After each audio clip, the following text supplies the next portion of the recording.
So as I was discussing about the gastric juices, okay, so you can see the last para on page number 99.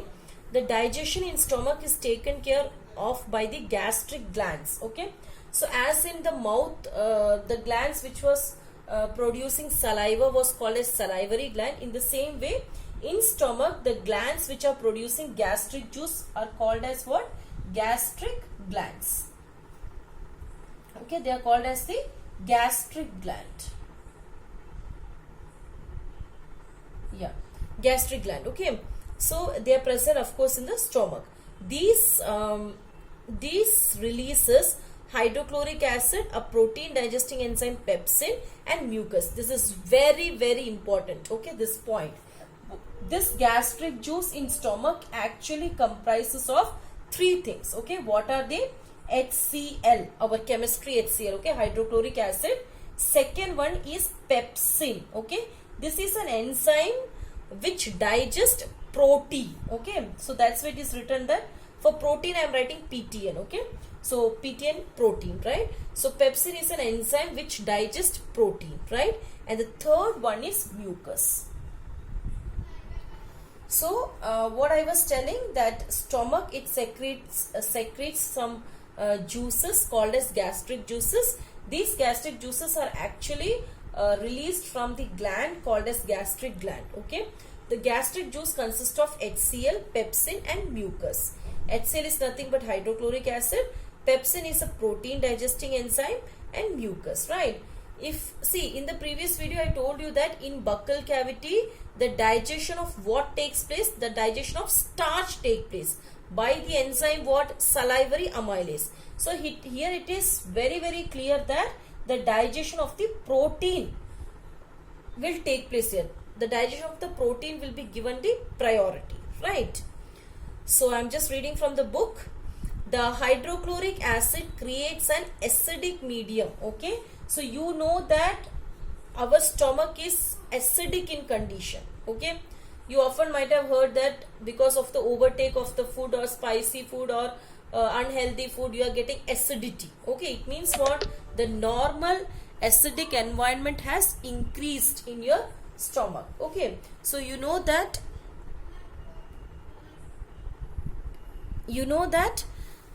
it's very acidic. So actually why the stomach is very acidic? Because of the hydrochloric acid. So it will create an acidic condition in our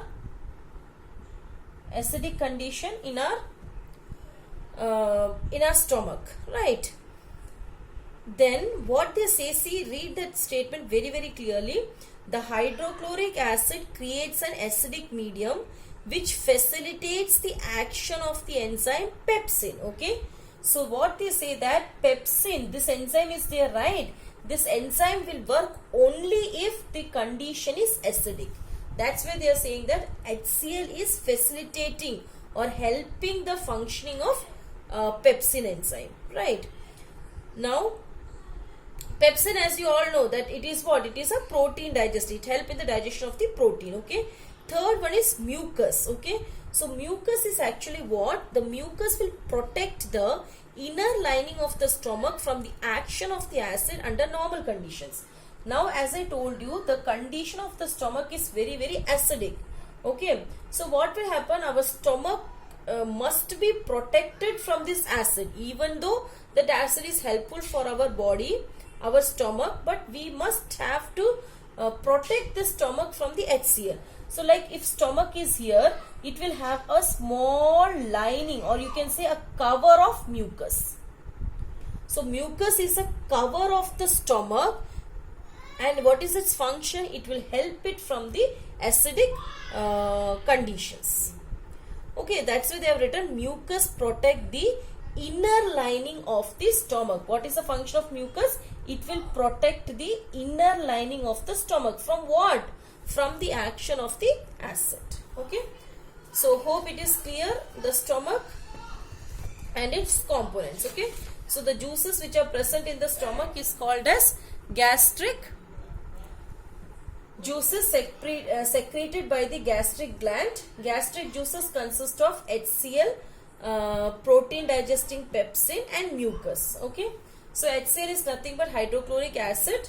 So it creates an acidic condition for our stomach, and also it helps the pepsin to facilitate its work. Okay, pepsin is nothing but it is a protein digesting enzyme. And what is mucus? Mucus actually helps the inner lining of the stomach from the action of acid, right? So this was about the stomach. Come to page number 100. So now in the stomach actually the digestion of the protein is given priority. Okay, so once the digestion is over in the stomach, then from the stomach it will go where? It will actually go to the next, which one? Our small intestine.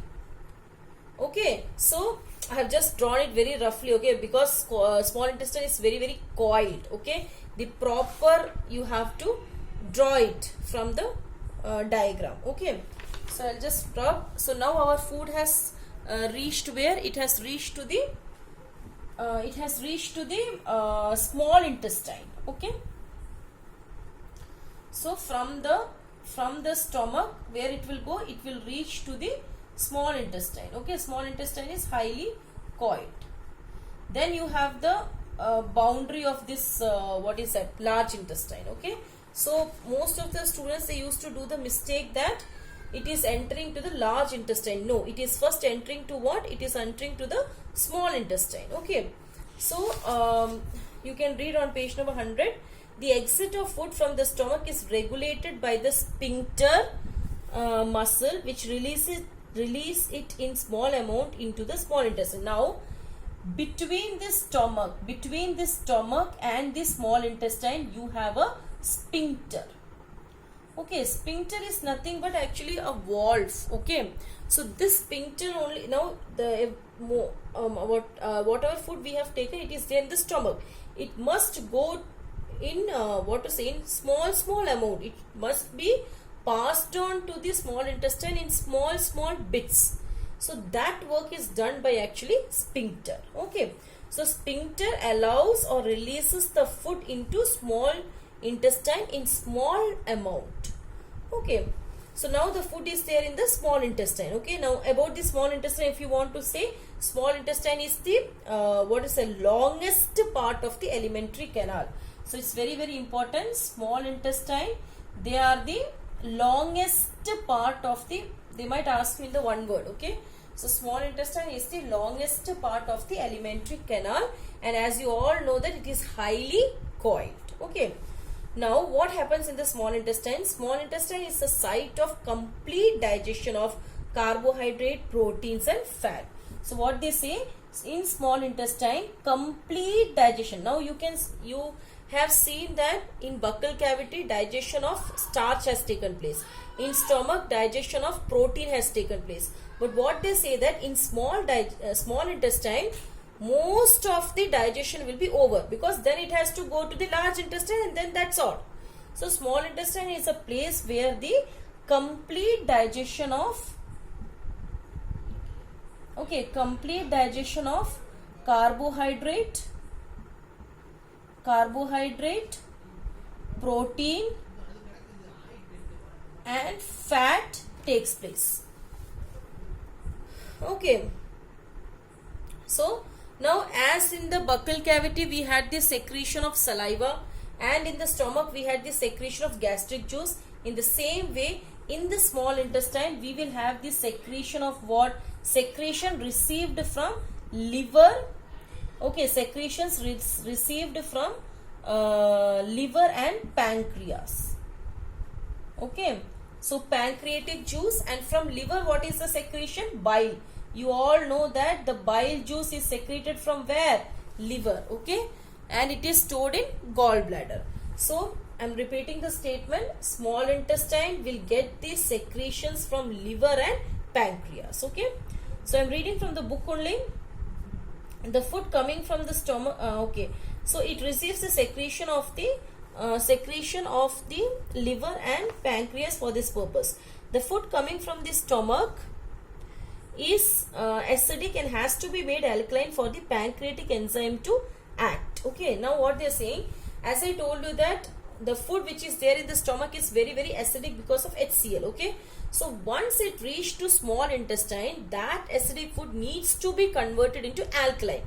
Alkaline means what? To convert it into base, because if the food is acidic, the pancreas, the juice which is coming from the pancreas cannot work. So for the pancreatic juice, it needs an alkaline condition. Okay, so which helps actually to convert the food from acidic to alkaline, this bile juice. Okay, so next line you can see, bile juice from the liver accomplish this. Accomplish this means this work is done by bile juice. So what is the function of bile juice? It will convert the acidic food which is coming from the stomach to alkaline for the pancreatic enzymes to act on. Okay, this in addition to acting on fats. So see, it is very very important. Bile juice has two functions. Okay, first thing is that it convert acidic food to alkaline. Okay, second function is that it helps in the digestion of fat. So we have seen that in the stomach, the digestion of what was happening? Starch. In the stomach it was digestion of protein, and now in the small intestine it is digestion of actually fat. So you have seen that by the time it has reached to small intestine, the complete digestion of carbohydrate, protein and fat has taken place. Carbohydrate and starch is same. Okay, now fats are present in the intestine in the form of the large globules, which makes it difficult for enzyme to act on them. Bile salt break them down into smaller globules, increasing the efficiency of enzyme action. Okay, so actually fat are complex molecules, so it has to be converted into smaller globules, which is done by the bile juice. Okay,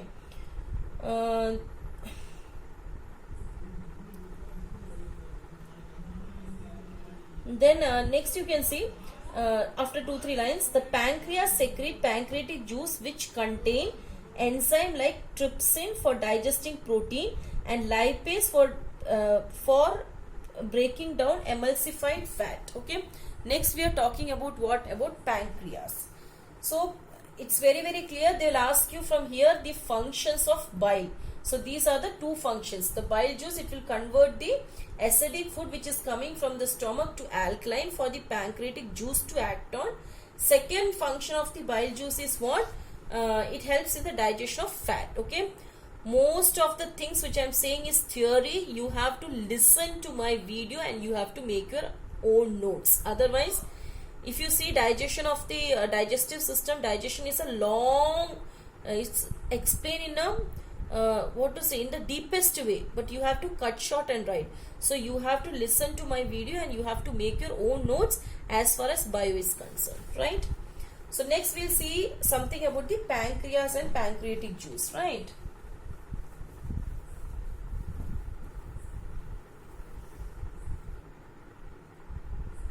So if you see pancreas, see pancreas, okay, pancreas, from here what happens? Pancreatic juice is produced, right? Pancreatic juice. So in pancreatic juice, actually what they say, they have the enzymes like trypsin. Okay, the first enzyme which is present in pancreatic juice is trypsin. Okay, and the another one is the lipase. These are the two enzymes which are present in pancreatic juice. The pancreatic juice which is released from pancreas. Okay, now what is the function of this trypsin? It helps in the digestion of protein. Before we have seen that even bile juice helps in that. Okay, so even trypsin help in the digestion of the protein. Okay, and lipase, it helps in the digestion of what? Fat. Okay, no, protein digestion we have seen in the stomach, okay, by the enzyme pepsin, right? And here it is, there is one more enzyme in the pancreas called as trypsin, which also helps in the protein digestion. For bile, we have seen the digestion of fat. Okay, I'm sorry, I have said something wrong in between. So here you have lipase also, right?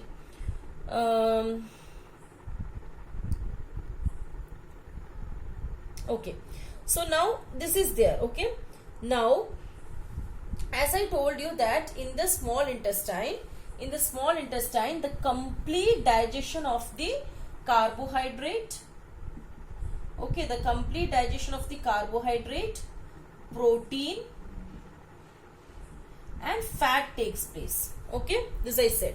Now, after the complete digestion of carbohydrate, protein and fat, what it is actually converted to? So they say that finally, after the complete digestion of protein, the simplest form of protein is called as amino acid. So protein is a complex matter. So the simplest matter of protein is amino acid. Okay. So we have seen that trypsin and pepsin, they are digesting protein. So they digest the protein and they convert it into amino acids. Okay. On the other hand, we have seen in the buccal cavity salivary amylase. It actually converts carbohydrate, or we have said there starch, both are same, okay, into glucose, which we said there as sugar, okay. And fats, they are converting into fatty acid and glycerol. This is also very, very important, this point. Okay, so once the complete digestion of the carbohydrate, protein and fats take place, what it is converted as? Carbohydrate is converted into glucose, protein is converted into amino acids, and fat is converted into fatty acids and glycerol. Okay. So by this what happens? The digestion in the small intestine is completely over. Okay. Now in the lower classes you have studied that you have something called as villi. Okay. Or somewhere they pronounce villi, whatever it is. Okay. villi. So what is this villi? It is a small finger-like projections on the small intestine. What is the function of this villi? It will increase the surface area for absorption. Okay. So now everything is ready in the small intestine. Now from the small intestine it has to be taken to different parts of the body, or it has to be taken to the large intestine to complete the process, right? So everything is like the absorption from the small intestine is carried out by this villi. So I am in the second last para. Digested food is taken up by the walls of the intestine. The inner lining of small intestine has numerous finger-like projections called villi, which increase the surface area for absorption. Villi are richly supplied with blood vessels which take the absorbed food to each and every cell of the body, where it is utilized for obtaining energy, building up new tissues and repair of the old tissues. This complete para is very, very important because they will ask the question, write the importance of villi. Okay, that will be the question from this part. So what is the function of villi? So villi are the finger-like projections which will increase the surface area for absorption. That is one point. Second point is that if you see villi, it has completely blood vessels on that. Okay. So this villi will absorb the food, and then through the blood vessels it is being distributed to each and every part of the cell of the body. Okay. And that particular, and there what will happen, that food is converted into energy, and that energy will be utilized for carrying out different functions, like to obtain energy, to build up new tissues, to repair the old tissues and all. Okay. So the function of villi is very, very important. That the complete para you can write it in the points also. Okay. Now the next comes that, see, be very clear, in small intestine everything is now ready. Okay. Now what happened? This glucose, this amino acid, this fatty acids are absorbed by villi, and through blood vessels it is been given to each and every part of the body. Okay. And then there it is converted into energy, and that energy is used for various purposes. Okay. That is one thing. Second thing is that you see everything, whatever in our body, everything is not good. There will be some generation of waste. Okay. Now how the waste is generated and where it goes. So that is the last para what they say, that the good food, okay, which is needed from our body will be sucked by the villi and it is sent to the blood vessels. The unabsorbed food is sent into the large intestine. So from the small intestine it goes to where? The large intestine. Okay. Whichever food is not absorbed, that's why they have written unabsorbed. From the small intestine, okay, it goes to large intestine. I'm just writing L. Okay, which all? Unabsorbed food. Unabsorbed food. Okay. Large intestine, where its walls absorb more water from the material. So what happens in the large intestine? If any already actually the waste is only going to large intestine, but even if there is some amount of water which is present in the large intestine, because what is very important for our body. So if there is any water left out in the food, it is sucked in the large intestine. Okay, then rest of the materials is removed from the body via the anus. Okay, and so the from large intestine only actually water is absorbed. Okay, large intestine, what is the function of large intestine? Water is absorbed, and the food, okay, the waste food, okay, we can say waste food, it is been removed through anus, okay, which is called as excretion. So in the anus also you have a sphincter, as you had between the stomach and intestine, that's called as the anal sphincter. Okay, anal sphincter. Okay, that's all for the digestion. See, it's very important. You have to listen my videos 2-3 times. Then only you'll be able to understand, and you must write the notes, because 2 pages are there. When you cut short and write, it will just come half of the page. Okay, and they are not going to ask you the complete digestion to write. They are going to ask from here 1 marks, 2 marks, 5 marks. So it's mandatory that each and every, as I told you, you have to write it. Okay, so after 2-3 days I'll be uploading the next topic. Thank you.